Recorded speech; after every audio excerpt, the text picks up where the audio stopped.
Here is Mike Patrick, Lynchburg, Kansas, and this is just a farm setup. He's got two different sites that you can see. He's got his north drip field and a south drip field, and each farmer will be able to see each probe individually, whether that's one field has three probes or he's trying to cover three fields with one probe. If we go down and click this bar underneath, you can show at each individual level what relative moisture he has. And on his north drip, which he's got corn, we set up his planting date, and you can see at the root depth, which moisture he's trying to pull from. So we go into his north field just by clicking on this little icon right here. You'll be able to pull up a graph. And this graph already has a template loaded into it. Pretty much what this template is showing is your blue is your saturation. This is whenever you're over 100% relative capacity for your moisture. This is you're not getting enough oxygen into your ground, you're leaching nutrients. This is too wet. This green bar is that easy medium. You're just below saturation, or this bar right here is field capacity. This is the most your soil can hold without leaching or without falling through. So this green bar, I'd like to say, is our easy medium. This is where you want your moisture to be into. This yellow and red is down here at red for different soil types is your wilting point. This is where your crop is being stressed, trying to pull moisture out of the ground. And this yellow bar is an indicator before wilting point. You're not exactly at stress point, but you're on trend to be there. So if we go to, this is on the graph tab. If we go to the About tab, we can go and see all the site information. If a farmer or you can help a farmer edit some information, you can edit the install date, the crop type, and the soil type, depending on where the probe's at, or if he's planting, I've got a bean and corn rotation, you can go in here, edit all these different crop types, and that should update the graph. Go back into it.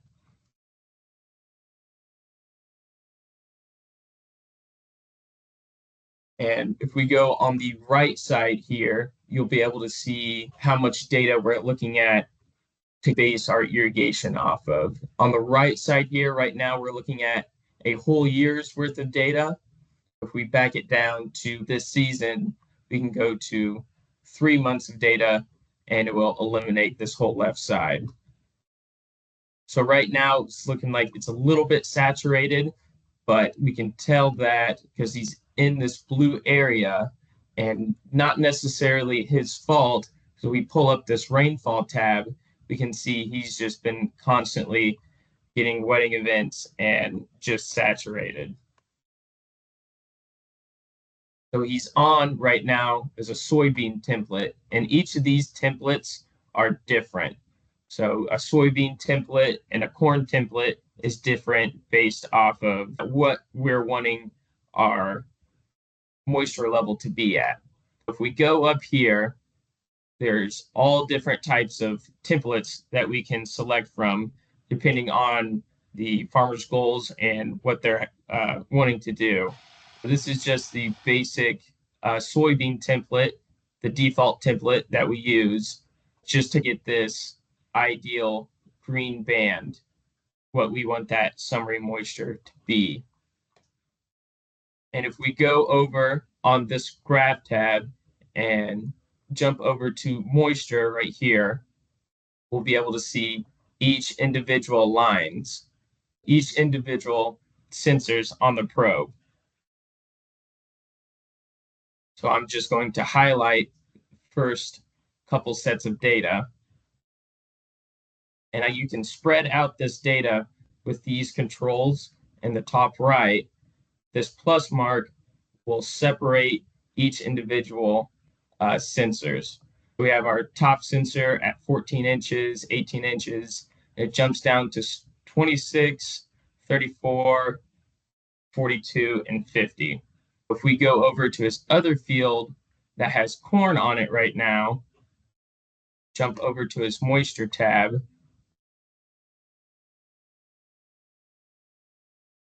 go into a month's worth of data. I want to show something here.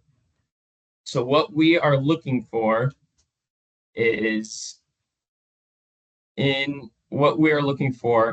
whenever we are irrigating is these stair steps right here.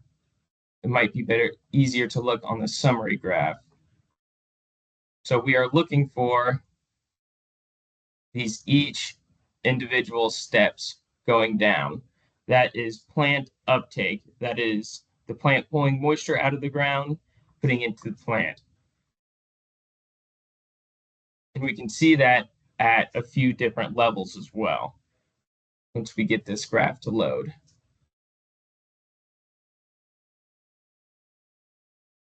And this is just, this line right here is the average summary of all the different depths combined.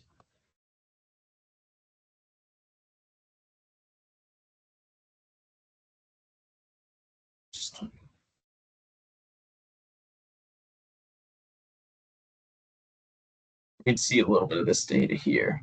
We see some stair stepping at 12 inches, some moisture uptake from the plant, and we have some more moisture uptake at 16 inches on this yellow line right here. We're looking to have more root development and more moisture uptake from lower depths. That's going to be more optimal later in season whenever we are irrigating. So we don't have any moisture yet going to or plant uptake from the 24-inch mark, but here later on in the season, whenever we do get more root development, you'll be able to see these stair steps jump down to each individual marker on the probe or sensor on the probe.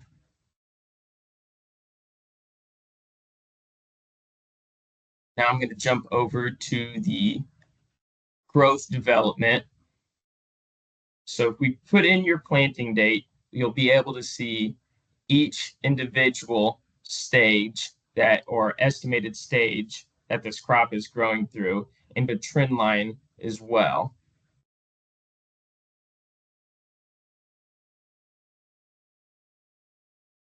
Looks like right now it's hard to see, but it looks like he's right in between R3 and R4.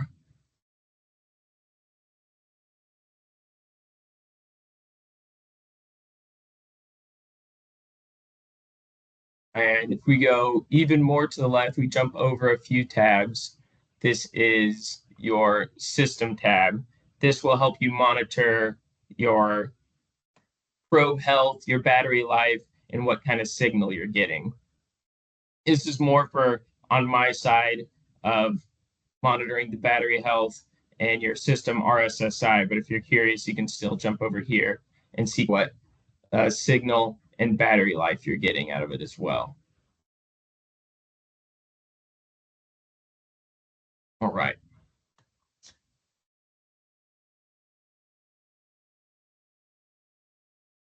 Kind of a lot of information. Do we have any questions? Tim, you got anything? Yeah, can you go back, Brett, to your individual sensors? Yep. Where we saw root development or root uptake down to 24.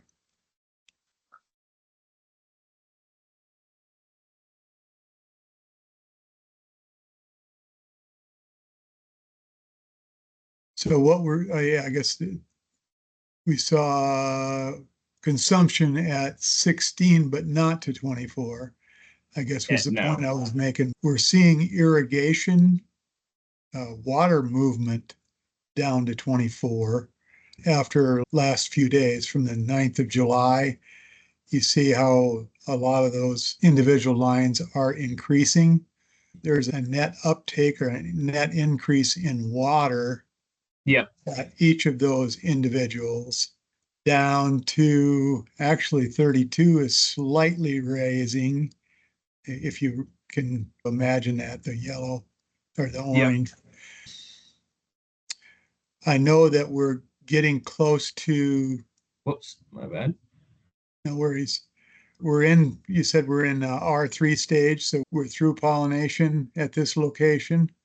And I'm wondering if consumption on the crop is starting to decline, if maybe we could consider slowing down our irrigation if we are increasing. Go back to the summary graph. We need to check the summary graph first to be sure. Yeah, it's increasing as well, isn't it? Yeah, he's getting some rainfall events. Okay, so that's uncontrolled. And I didn't know if that was because it was nice stair steps up. There were been a rhythm, if you know what I Yeah, mean. Yeah, zoom in on those three spikes if you these can. might be irrigation events. When we That's what click I on was this curious. Yeah, rainfall tab, so we can see major spikes here to where he yeah, got shot with a lot of rain, and he still had plenty of good moisture down here. He had yeah. a few good days that he could have. That's what I was curious. They looked really rhythmic, they're all about the same quantity and spaced out about the same amount. I was assuming that was irrigation events. Yeah, these So, last few, I'm assuming, are irrigation events. yeah, I guess to me that suggests maybe the plant's starting to slow down. If we're getting close to past milk to starch level, the plant's slowing down a little bit. Perhaps he could slow his irrigation down a little bit. Yep. Is the only thing that I'm seeing. Otherwise, I think it looks pretty good. Yeah, it's nice to get all that rain, isn't it? That's free irrigation. That's easy. That's cheap to pump. So that's the only thing that I can see that you didn't cover. Right, Kylan, do you have anything to add if you have time?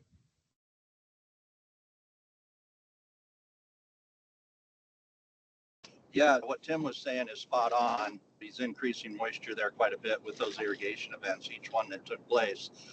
If you hit the tab on the top there where it says growth stages, your growth stages will pop up on your colored graph here. Oh, nice. And So click that.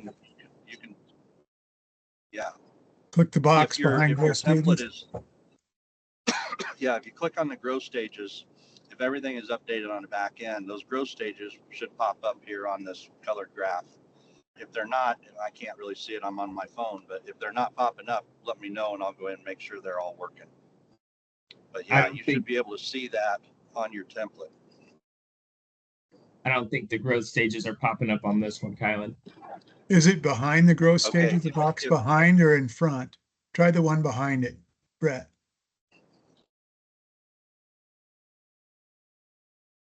yeah, and you No. might shut your rain off too. You're right. It's not showing up. Brett, if you punch in, go up to the top there where it says GDD envelope. Yep. Yeah. And then go over to the right-hand side and it says recalculate envelope. Click on that, will recalculate the entire crop model and make sure everything is all up to speed. The other thing that you want to look at on that crop model stage is the red line and the blue line. The red is a historical highest point. It's the highest GDD units, and the blue is the lowest one in recorded history for this model. So that's what you're seeing when you see the red and the blue. Okay. Yeah. But if you recalculate that, it may pop back up on your template on the front screen. So when you're looking at your sum graph, you should be able to see, yeah, there it is. There we go. You should be able to see your growth stages with your sum totals. We're just past tassel. We're not into R3 just yet. We're a little bit before Okay, that. So we got plenty of time. okay. So yeah, I'm okay with him accumulating moisture. If we get to R3 and we're still close to full point, then I would be concerned. So I'm okay with, we certainly don't want to show any stress at this point in time. Stress really takes yield away. Yep. And depending on his well capacity too, if you have low water capacity and low water supply, it's better to stay on the higher end of this graph to where if we don't get any rain or it's super hot, super windy days, and it just makes it easier for not necessarily you to catch up, but it makes it harder for this line to fall. And if you have very high moisture content or high water supply, that doesn't really matter as much. You can focus more into these stair steps and root development on the lower end as well, not having to catch up as much. Yeah, that is true, Brett. One more thing you want to look at on this graph right here, that dotted line, you're seeing the big dotted spike. That's a rain forecast coming from DTN. If you are looking at this growth stage with that much water aggressively growing, you're getting very close back up to your, getting right back up towards the top of your blue point there. If you can look at that predicted forecast, your ability to irrigate, he has the ability to catch up very quickly.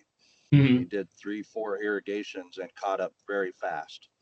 One thing you can do to help these guys make some money is to predict, hey, let's watch that rain event. Let's watch this predicted rain event, maybe save an irrigation or two, let it draw back down, and then kick the pivot, kick the drip back on to, recharge if needed. To Tim's point, we don't want stress. And if we get too close to that blue line, we'll be back into a stress point.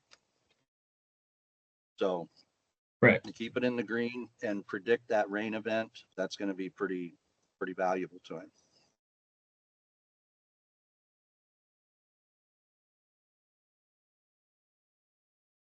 Those stair steps before he started irrigating were just beautiful. You can see how much bigger the second ones were versus the first ones. Those real aggressive stair steps are beautiful. And that's what you really want to look for. The bigger the stair step, the higher the transpiration. And that's what makes the plants really work.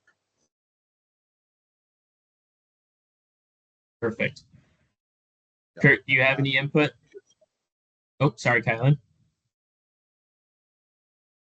No, I'm all done. Thanks.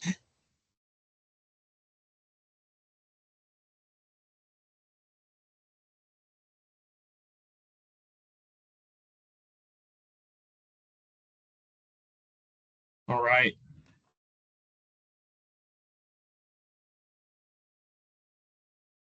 Perfect. Oh, I will add one more thing on here, Brett, that you didn't cover, and it's pretty valuable. Several of the growers are really liking this. If you click on that tab that says Notes, Where am I? just above Oh, your green over bar, here. right. Yeah, right next to your predicted checkbox. Yep. If you click on that tab that says Notes, and then do a left mouse click. No, not up there, just on the graph. Let's say at the top of the graph where you last irrigated, just do a right click. No, I'm sorry, Oops. not a left one, a right one.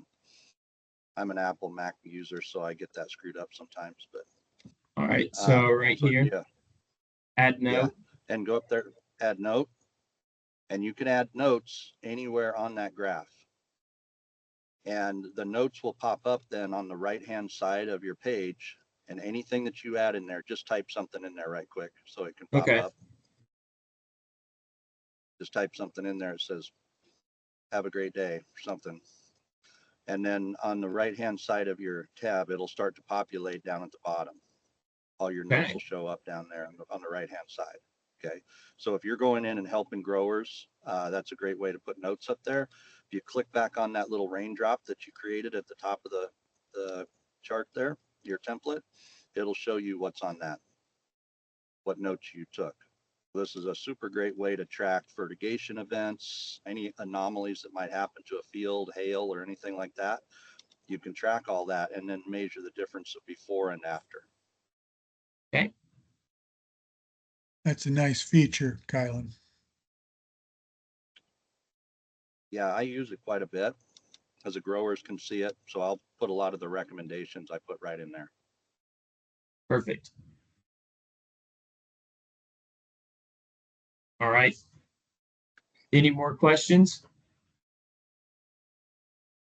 If not, I'd like to say thank you, everyone, to hopping on this meeting. Yeah, appreciate it.